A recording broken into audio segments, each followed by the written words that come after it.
De zendekamer hier in Ljouwert vindt je nog aardig terug, dus flinke opklarings.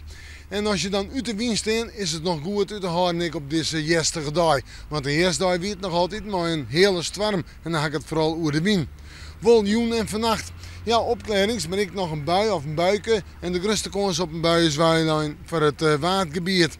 En dan binnen dat ik bij buien mijn kans op wind staat, vierde zijn temperatuur tussen de 10 en de 13 graden. En dan de wind, nog altijd een krachtig onthut in het kust- en watergebied en boven deze maar. Kommend uit west tot zuidwest waai. Morgen een dag maar meestentijds bewolkt waren. Ik denk dat de zin het morgen sfeer had. Die kunnen wel eens hier en dan net onder te pas komen. En dan hebben we het door wat rein of een buiken in het kust- en watergebied. Vooral letter op de dag een paar buien. En nog altijd die kans op sterke windvlagen, vooral in de maandtijd. Hoe de een temperatuur zomen bij de zonnetje 18 graden heen. Ik denk dat het er maar ophoudt. Ja, en de wind, nou die komt uit het westen en zuidwesten waai. Die is krachtig onthut in de maandtijd, maar die houdt omgaande waai daar wat meer deel. En dan zetten we op naar het vooruitzicht.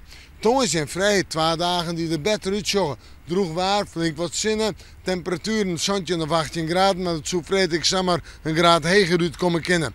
En de wind die houdt hem deel, dat zal wennen wezen, restig waar. Een zwakke, ontmatige wind die vreet meest uit oost-zuidoost waar komt.